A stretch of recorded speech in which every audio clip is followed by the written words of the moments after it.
조갑제 TV 시청자 여러분 안녕하십니까? 2020년 2월 8일 토요일입니다. 조갑제 TV 회원 가입자들께 감사를 드립니다. 가입자들에게는 오늘 지금부터 만드는 이 동영상이 먼저 제공되는 혜택이 있습니다. 그리고 여러 가지로 궁금한 사안에 대한 답을 제가 해드리고 있습니다. 요사이 남산의 부장들이라는 영화가 개봉되어서 많은 관객을 모으고 있는데 11.6 사건을 다룬 대목에 대해서 여러 말이 많습니다. 박정희 대통령을 너무 폄하했다. 그리고 사실관계와 다르다. 뭐 이런 이야기인데 그 영화가 남산의 부장들이라는 동아일보 김충식 기자가 쓴 책에 근거를 하고 있는데 책을 그대로 영화로 만들 수 없으니까 상당히 각색한 부분, 그러다가 보니까 사실과 동떨어진 부분이 있는 것은 어떻게 보면 불가피하다고 생각합니다. 영화와 이 현실은 다르죠. 또 그런 것은 다른 나라 영화에도 다 허용되는 겁니다. 다만 의도적으로 박정희 대통령을 깎아내린 부분이 있다 해가지고 반발하는 분들이 많습니다.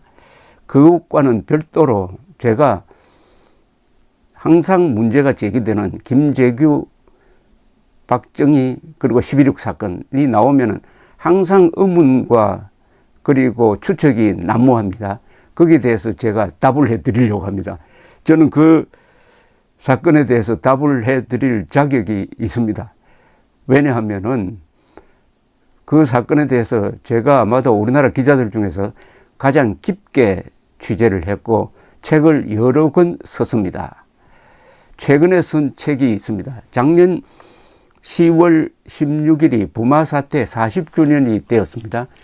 그때 제가 그걸 점에서 쓴 책이 바로 한국을 뒤흔든 11일간입니다. 11일간. 즉 부마 사태에서 11.6 사건까지 한국 현대사 30년을 결정한 함성과 총성이라는 부제가 붙은 이 책입니다.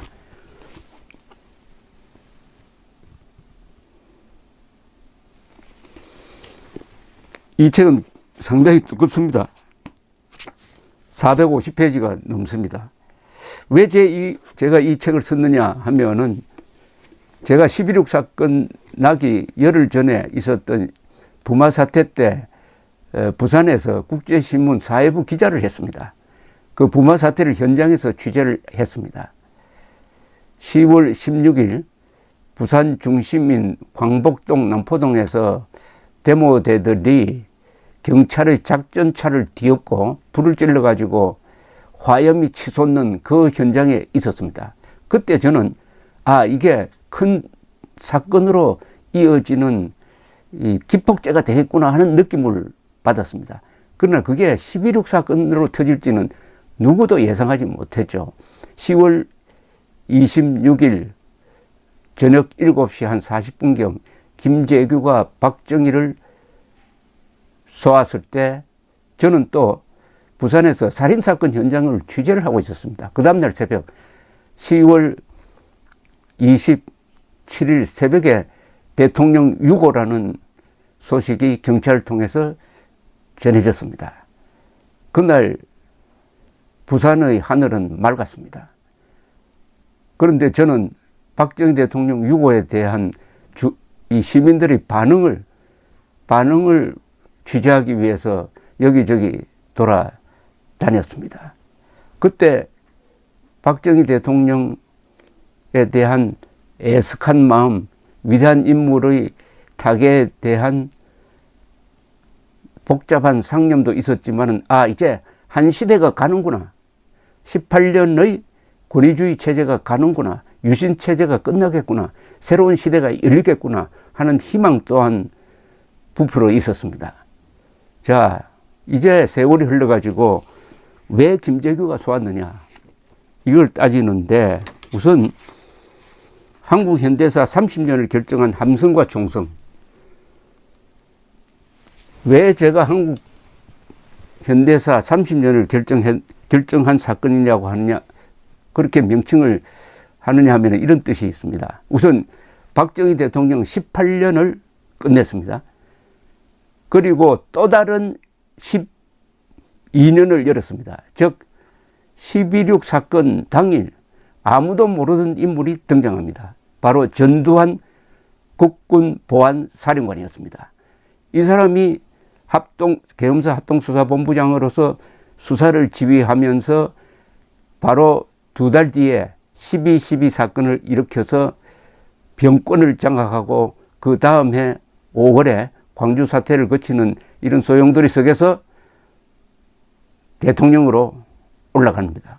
그리고 그 후계자 노태우 대통령이 등장합니다. 이렇게 해서 12년이 12.6 사건으로 해서 비롯된 거죠. 박정희, 그리고 전두환, 그리고 노태우, 이 30년입니다. 이 30년, 한국 현대사 70년 중에 30년을 결정한 것이 12.6 사건이니까 그 정치적 파급에 있어서 가장 큰 사건이라고 볼 수가 있습니다. 우리 시대에 가장 큰 충격적인 사건은 두 개입니다. 하나는 6.25, 그리고 12.6 사건이었습니다. 그렇다면 왜 김재규가 박정희를 쏘았느냐? 김재규와 박정희는 우선 선산으로, 고향이 경북 선산으로 갔습니다. 김재규는 박정희보다 나이가 훨씬 아래니까 박정희를 형님처럼 모셨습니다. 그리고 박정희와 김재규는 또 육사 2기 동기입니다. 동기. 그때 육사 2기가 창군 시기였으므로 여러 가지 복잡한 배경을 가진 사람들이 들어왔습니다. 그때 박정희는 이미 일본 육사 망군 공관학교 출신으로서 망군 장교 출신이었지만 군대를 새로 만들 때는 계급장 따고 다시 육사 2기로서 김재규를 만나게 되었던 것입니다. 같은 고향이니까 얼마나 아꼈겠습니까? 김재규는 또 5.16에는 관계한 적이 없습니다. 5.16 주체 세력도 아니에요. 그러나 5.16에 관계하지 않았지만은 박정희와의 특별한 인연으로 정보부장이 되었습니다. 그리고 정보부장은 제2인자입니다. 그런데 왜 박정희를 쏘았느냐? 김재규는 성격이 아주 우직한 사람입니다. 그리고 권력을 남용한다는 그런 악평도 좀 적게 받는 사람이었어요. 무엇보다도 정보부장에는 박정희가 임명한 겁니다. 그 사람의 행정 능력에 대해서는 여러 가지 문제점이 많았지만은 박정희에 대한 충성심 하나는 의심의 여지가 없다 해서 임명을 한 겁니다. 박정희 대통령은 부하들에게 꼭 존칭을 쓰는 사람인데, 다만 김재규는 동생처럼 항상 말을 놓고 했습니다. 그만큼 친숙하다는 뜻이죠. 그러면 왜 김재규가 박정희를 쏘았느냐 하면은 여러 가지로, 어떤 이런 사건은 단일 원인이 나오는 게 아닙니다. 복합적입니다. 그 복합적인 원인을 제가 정리를 하면 이렇습니다. 대위 출신 차지철 경호실장이 박 대통령의 위광을 얻고 중장 출신 김재규 부장을 견제해가지고 자존심이 강한 김재규를 심리적으로 자극했습니다. 그래서 이 12.6 사건을 수사한 수사관들이 농담 삼아 한 이야기가 있습니다. 12.6 사건의 주범은 차지철이다. 오히려 종범이 김재규다.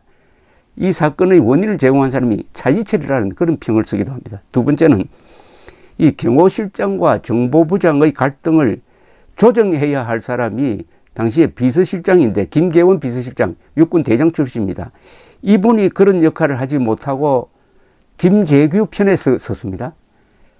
그러니까 권력층, 박정희를 둘러싼 권력층 내부에 균열이 생기고 말았습니다. 이 균열 속에서 박정희가 어떻게 보면 희생되는 겁니다. 사건 당일 안가에서, 공정동 안가에서 박정희 대통령이 도착하는 것을 기다리면서 김재규가 김계원에게 오늘 해치우겠다 하는 발언을 합니다. 그러면은 김계원 씨는 뭘 해야 되느냐, 무슨 소리 하느냐고 하면서 당장 그 만찬 자리를 취소하든지 김재규를 격리시키든지 해야 되는데 농담처럼 듣고 넘기고 말았습니다. 그때 만약 김계원이가 적당한 조치를 취했으면 11.6을 막을 수 있었습니다. 세 번째, 장기 집권에 대한 국민들의 실정, 김영삼 의원 제명에 대한 반발, 그리고 부마 사태로 인한 민심 이반, 이런 게 쭉 진행되는 것을 가까이서 지켜보던 김재규가 민심이 박정희를 떠났다라고 판단했을 겁니다. 특히 12.6 사건 이튿날 김재규가 현장에 12.6 사건의 열흘 전에 있었던 부마 사태 이튿날 부산에 왔습니다. 부산에 와서 시위 현장을 눈으로 보았습니다. 이게 시국 판단에 영향을 주었을 것이라고 생각합니다. 네 번째는 한미 관계가 악화되었습니다. 카터 대통령의 인권 정책으로 박정희 대통령이 아주 신경질을 부리고 있었는데, 이런 한미 관계의 악화로 박 대통령이 상당히 국제적으로 고립되는 형국이었고, 미국 측의 동향에 민감한 김재규는 이를 의식했을 것입니다. 미국도 박정희를 싫어한다.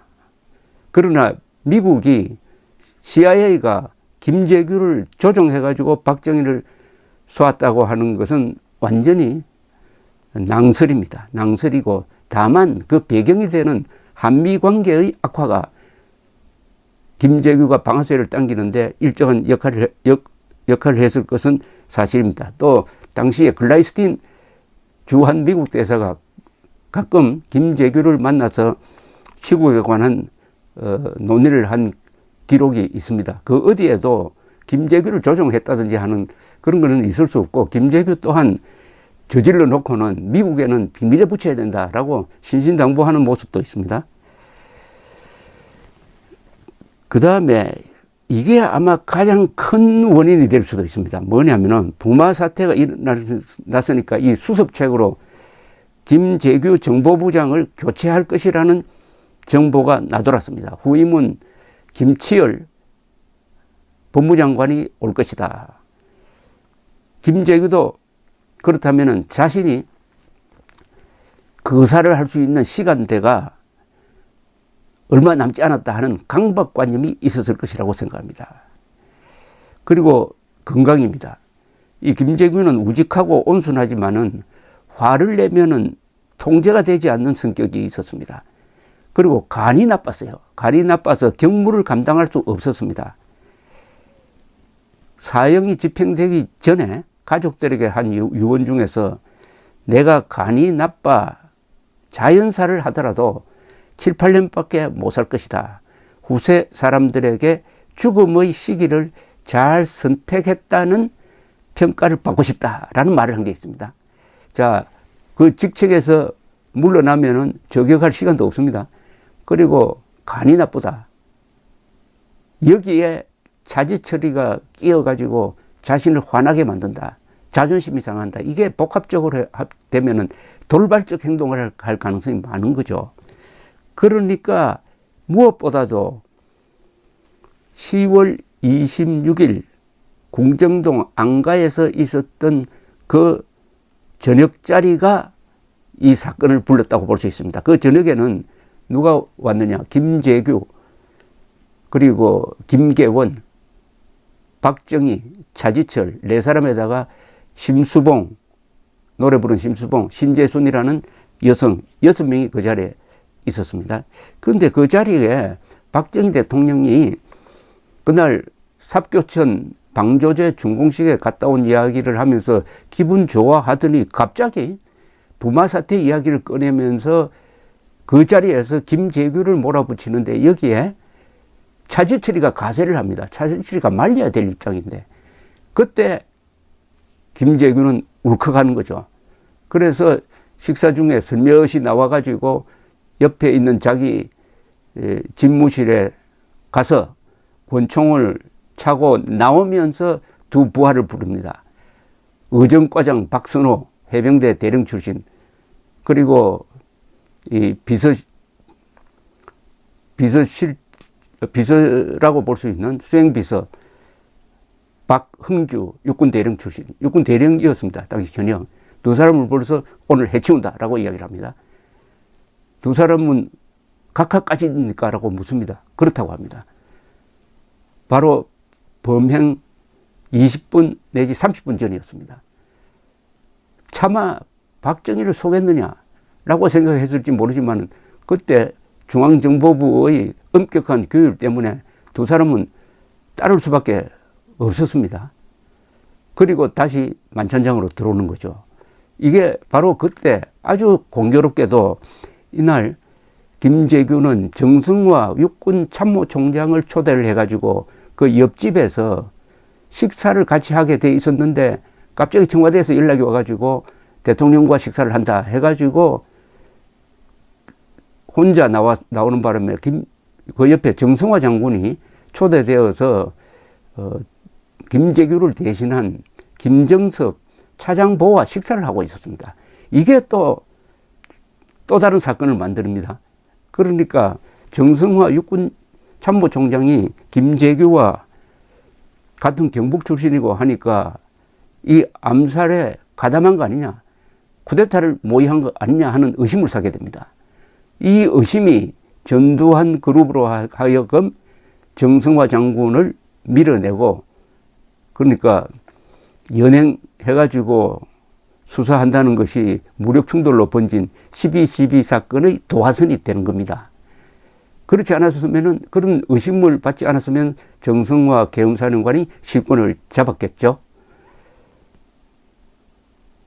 그래서 이 자리, 이 술자리가 돌발적 행동을 하기에 딱 조건이 갖춰져 있는 김재규를 자극을 했다. 그래서 김재규가 먼저 차지철을 쏘고 박정희를 쏘고 가슴에 맞았습니다. 그리고 다시 쏘려고 하니까 권총이 고장이 났습니다. 바깥으로 나가서 다른 권총을 가져오는 사이에 바로 옆방에서는 박선호가 박정희의 두 경호관 안재송, 정인영을 셋 다 해병대 출신입니다. 사살하죠. 그리고 옆에는 다른 박선호의 부하들이 박정희의 경호원들을 사살합니다. 그리고 차지철은 총을 맞고 화장실로 들어갔다가 다시 김재규가 바깥에 가서 권총을 새로 가지고 들어와서 차지철을 다시 쏘고 그 다음에 박정희의 머리를 쏘면서 현장에서는 죽지 않았지만은 국군 수도병원 분원으로 옮기는 과정에서 차중에서 운명을 했습니다. 마지막까지 박정희 대통령 옆에 있었던 사람은 신재순입니다. 신재순 씨는 마지막의 박정희의 모습을 이렇게 표현했습니다. 해탈한 듯, 체념한 듯 해탈한 듯 했습니다. 그리고 가슴에 총을 맞고도 각하 괜찮습니까? 하면서 등에서 콸콸 쏟아지는 피를 손으로 막으니까 그 사이로 피가 샘솟했다고 합니다. 그러면서 각하 괜찮습니까? 하니까 난 괜찮아라고 마지막 말을 남겼습니다. 그 뜻이 뭐냐? 신재순 씨의 이야기는 난 괜찮으니까 자네들은 피하게. 그래서 박정희 대통령은 정말 위대한 인물이다. 마지막 순간에도 자신보다 남을 생각하는 사람이구나 하는 그런 인상을, 그런 느낌을 받았다고 저한테 이야기한 적이 있습니다. 자, 이런 11.6 사건을 보면은 항상 궁금한 게 있습니다. 북한에는 그러면 왜 11.6 사건이 안 일어나느냐? 북한에는 과연 11.6 사건이 일어나지 않을까? 저는 가능성이 있다고 봅니다. 김정은이를 쏠 북한의 김재규가 없다고 볼 수가 없습니다. 북한에도 애국자가 있을 가능성이 있고, 북한에도 자존심 상한 사람이 있을 수도 있고, 북한에도 김재규처럼 몸이 아픈데 마지막에 좋은 일을 할 생각 가진 사람이 있을 수도 있고, 그리고 김정은이로부터 내가 제거당한다, 그러면 내가 먼저 쏘겠다라는 사람도 있을 수 있습니다. 이제는 궁정동의 12.6이 아니라 북한 주석궁의 총성이 들려오는 날을 한번 기다려 봅니다. 감사합니다.